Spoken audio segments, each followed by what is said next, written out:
Last time on sluts, pedophiles, rebels, and light blue employees for hire. Maybe that's how the Republican Party knew about death panels.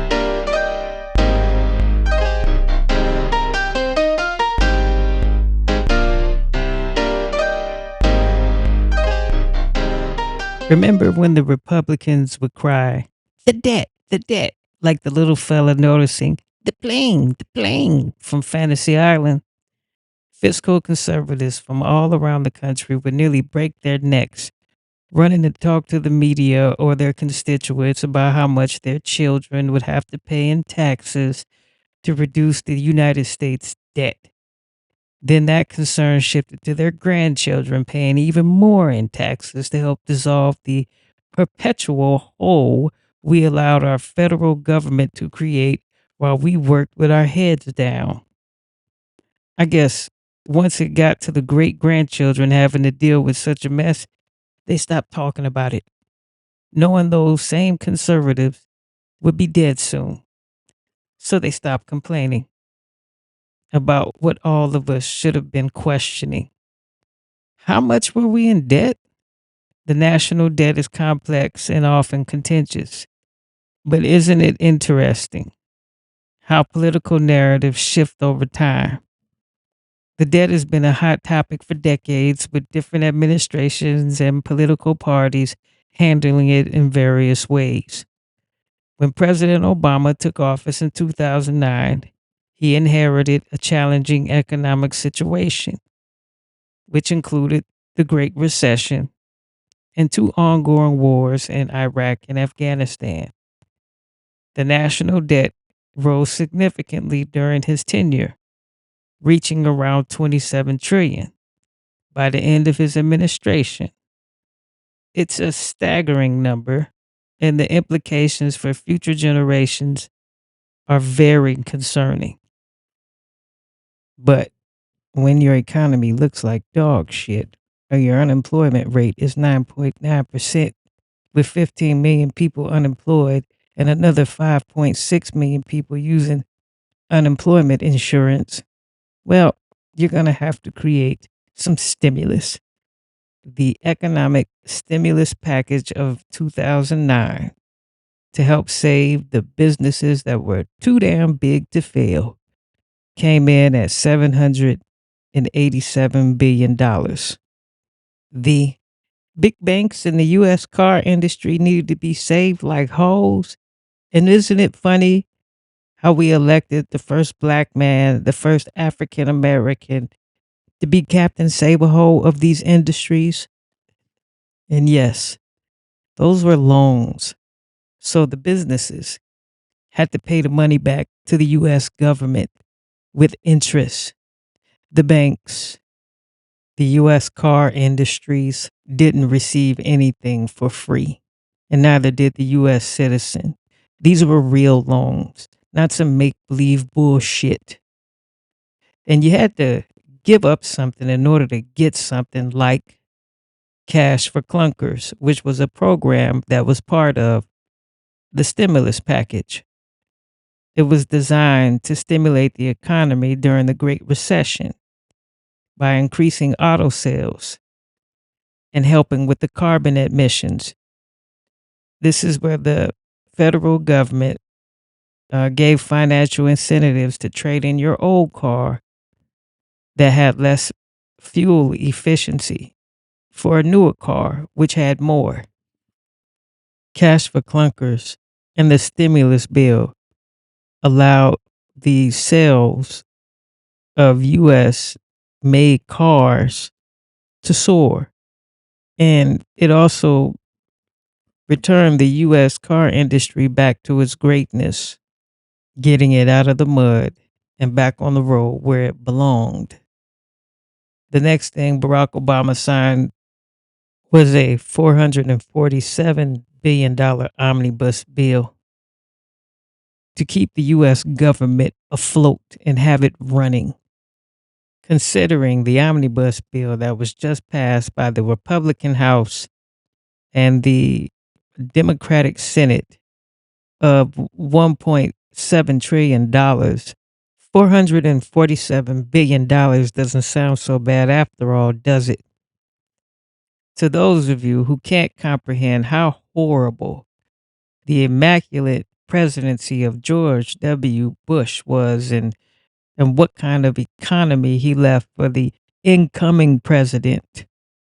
At one point, the Dow Jones had fallen to 6,000 points in comparison to the 42,000 plus is at today. The Great Recession started in 2007 and it lasted to the middle of 2009. It got so bad one day that the share of Netflix's stock fell to $12 a share. Something about the president or the CEO wanting to separate the DVDs from the streaming service. That didn't sit well with anyone that was losing tons of money through the stock market. Or imagine having a half a ticket. Sorry for those who can't comprehend. I mean, $500,000 in your bank account, and suddenly you recognize what that sticker on that bank door said about the FDIC only being able to guarantee up to $250,000. Yeah, a lot of people didn't understand what that meant. If you had $500,000 in the bank or you had anything over 250, that meant in a disaster like the Great Recession, the federal government, the FDIC, would only guarantee that you got $250,000 of that money back. If you had $1,000,000 in a bank, you only got a quarterback. I guess we know now what that quarterback means. What a scam. Had people that were making large amounts of money moving around like they was dope dealers and shit.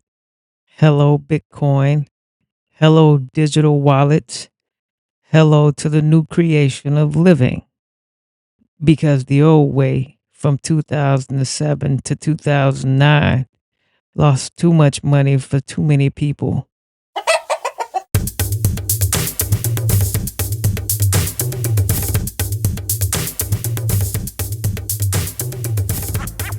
If healing was an option, then I pray that the United States gets delivered from whatever has been gnawing at its center. Anytime something different steps to the plate, it is met with the most disrespected insult, designed to take the life and crush whatever spirit that lives within. Hence, remember how they treated Barack Obama, the 44th president of the United States. He was met with hatred from his own party. The black people were afraid to vote for him since they feared he would be assassinated. Something to do with his black skin.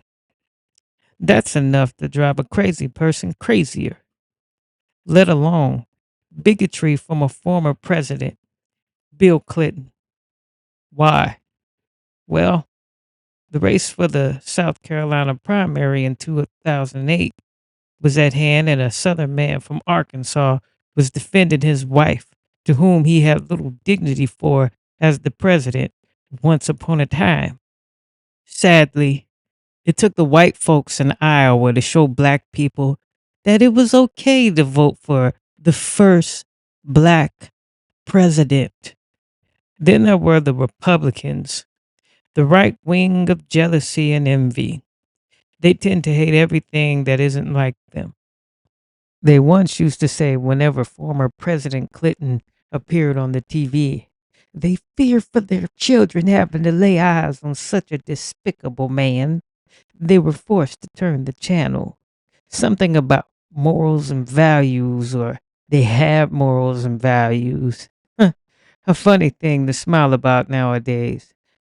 I do tend to question as to whatever happened to those morals and values, since they tend to vote for a guy who, as a celebrity, enjoyed grabbing women by the pussy, whether she asks for it or not. Funny behavior by some truly bizarre people. Back to Barack and his terrorist fist bump with his wife. The same folks who created the notion that the Obamas were terrorists and they were going to terrorize white people were the same people who couldn't wait to yell, "Don't cut and run." It was as if they were saying leaving a bad situation was a horrible idea. You know, the media type. They can't wait to summarize that this black couple will be stealing the White House silverware that they must buy. Angry and jealous of an authentic, loving couple as they quietly wish their spouse would share a loving gesture outside of pretending to love them in public. They want to be as cool as the Obamas, but come off as stick figures. They couldn't wait to exhale the notion that his name is Barack Hussein Obama, as if having a Jewish name is a terrible idea. I mean, his name is right there in your holy Bible. Look, you guys, these folks in the media aren't your friends. The folks on MSNBC, Fox News, or CNN aren't your BFFs forever, or your homies for that matter. Your favorite radio personality ain't your buddy.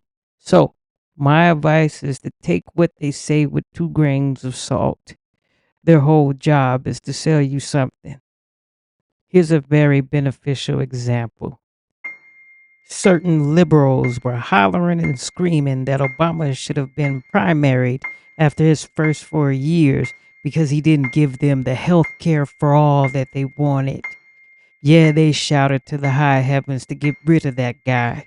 He was their slave and he better do as they say. Even though he never promised health care for all. He never promised health care for all. Did he mention it? Yes. Was that a promise? No.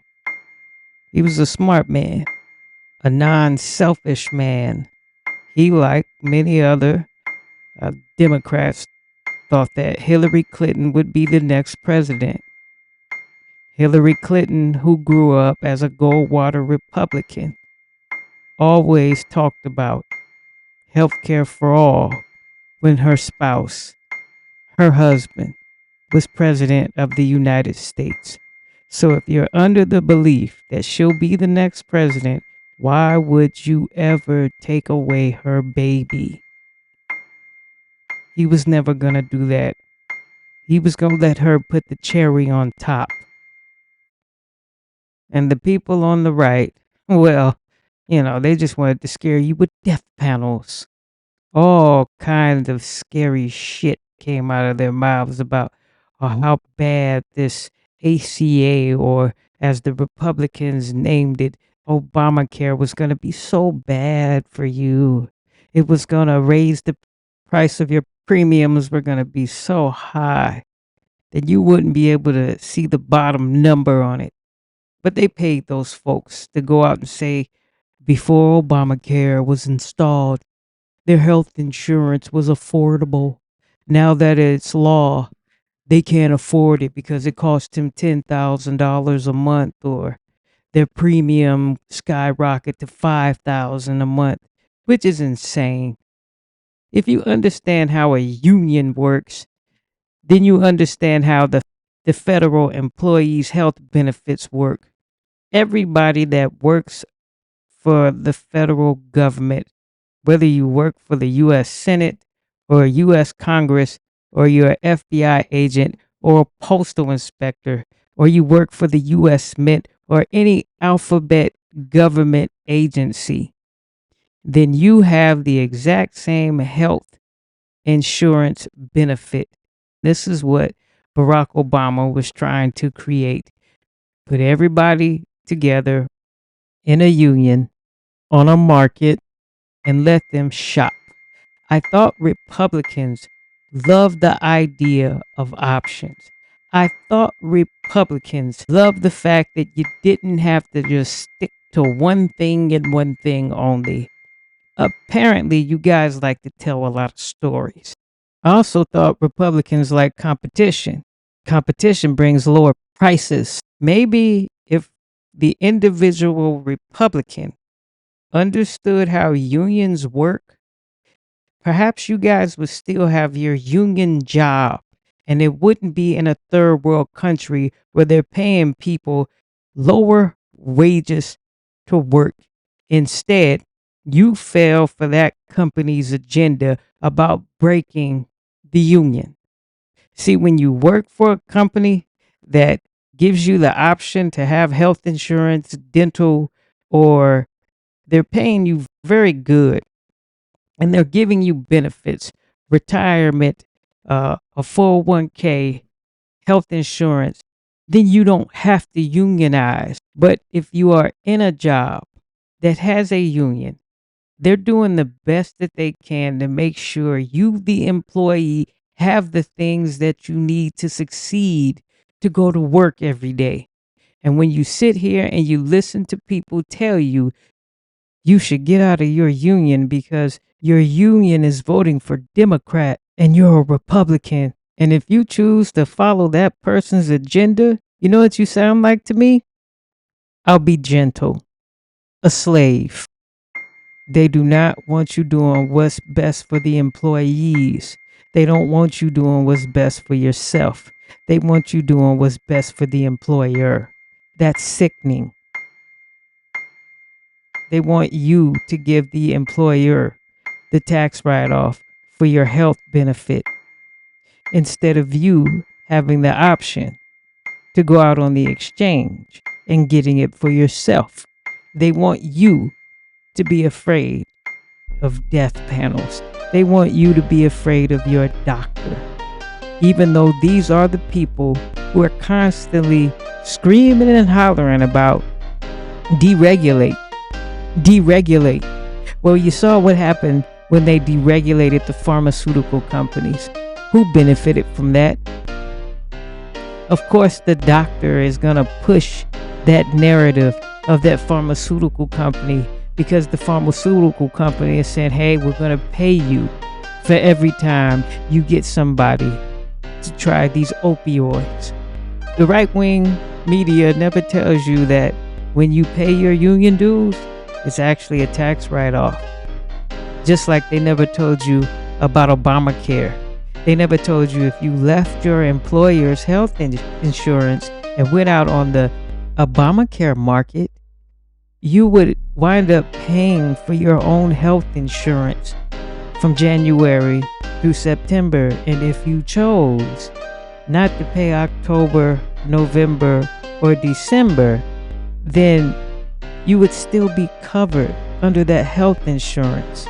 But what you would need to do is either decide to go onto your employer's health care plan or wait for January to hop back on the exchange, in which you would get a tax write-off. As an individual, it was $3,500. For a family or a plus one, it was up to $6,500. And all you had to do was pay 9 months. Sounds like one hell of a deal. Whereas if you went out on your employer's health plan, you're forced to pay all 12 months. Every 2 weeks, every time you got paid. I wonder why the right-wing media wouldn't push that, except they kept telling you how expensive it was going to be. I wonder why they kept pushing the idea of death panels instead of telling you the truth, as if the truth would help you. Oh no, it would hurt you, right? You see, they didn't want you jumping off of your employer's health plan because that's considered an expense. And the less the employer has in an expense, the less he gets to write off on his taxes. So take your power back. It's that simple. If you don't want to, you don't have to. It's an option. Why do Republicans hate options? I thought they loved them, but they hate them for you. Many people were angry that Barack Obama chose the ACA over doing something for immigrants who weren't in this country legally, who were undocumented. They prefer that he do that first. But I always thought health insurance was more important than helping people who came over here illegally. That sounds mean. He was known as the president who did massive deportation. And he didn't care who you were. If you didn't have your paperwork correct, he was sending you back home. The beautiful thing of Barack was he had a heart. When it came to splitting up families, he couldn't do it. So he came out with DACA. Because there are people who know nothing but the United States.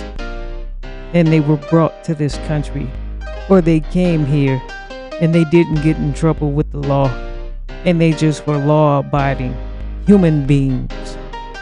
The United States does not have to capitulate to people who have overstayed their welcome.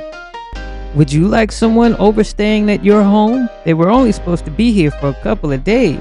Shit, they've been here for months. Did you guys ever meet your death panel? Did your doctor ever come to you and say, hey, we decided it's time for you to die today? Did you ever meet your death panel? Where was your death panel? Where was it hitting at?